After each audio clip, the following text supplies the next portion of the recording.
Hola! Buenos días! Adios! Adios! Hola Imalaga! Buenos dias! Yes po, oo, nandito na nga po kami sa Spain, Malaga, and this time po kasama ko yung pamilya ko na nag-move dito. Tapos na nga pala yung contract ko sa Norway, so naisipan ko na mag-move dito sa Spain. Dahil nga ang bansang Espanya ay sobrang friendly sa ating mga Pilipino. Dahil sa mga hindi nakakaalam, matagal nga naging colonize ng bansang Espanya ang Pilipinas ng mga sinaunang panahon.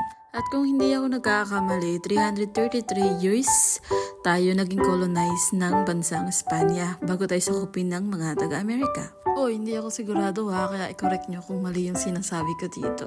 Pero yun nga, dahil matagal tayong sinakop na bansang Espanya noon, marami tayong na-adapt galing sa kanila.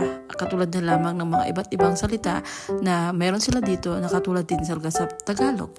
At isa na nga dyan is yung mga apelyido natin dyan sa Pilipinas, katulad na lamang ng apelyido ko na Bahas.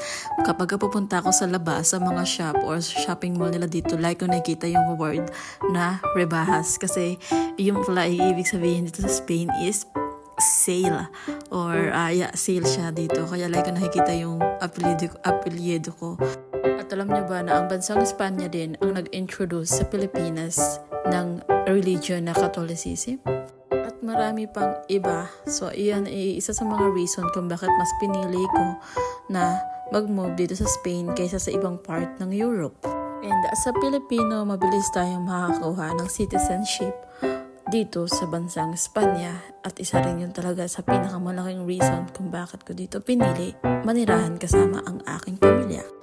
At sa susunod ko na nga i-explain sa inyo yung iba't iba pang reason kung bakit kami nandito at paano ko nasama yung pamilya ko dito sa Spain. So ngayon, enjoy muna natin itong kinakain namin. Nasa isa kaming Filipino restaurant. Yan, nag-order kami ng Bicol Express at sinigang. At etong araw-araw na pagkain namin sa restaurant na to is may kwento din. So sa susunod ko na rin ikikwento sa inyo kung ano yung mga pinagdaanan namin dito nung nag-move kami sa Spain sa loob ng halos 2 weeks na sitwasyon namin dito. So, ayan na nga yung baby ko. Sobrang enjoy siya sa kinakain niya kasi favorite niya yung sabaw ng sinigang. At ito na nga si Totoy. Sobrang sarap na siya sa kinakain niya. Pag nandito ka nga sa ibang bansa, hindi mo rin talaga mamimiss yung mga pagkain sa Pilipinas kasi possible din talaga na maluto natin yun dito sa Spain. At alam nyo ba na isa sa mga nakuha rin ng bansang Espanya sa bansang Pilipinas ang mga spices na meron tayo dyan. At yun na nga, sa susunod naman ako magkikwento at nag-decide kami ng family ko na every week mag-upload kami ng mga bagong videos and update dito sa amin. So kung may mga katanungan kayo na gusto sa aming itanong, i-comment down nyo lang para sagutin namin yan lahat.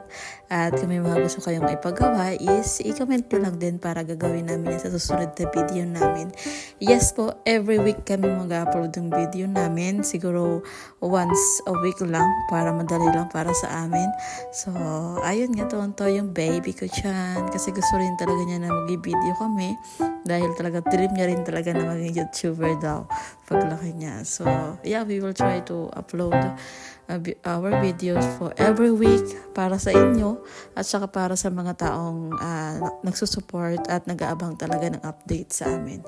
So, hanggang dito na lang. See you next time on our video. Please do share and like and subscribe.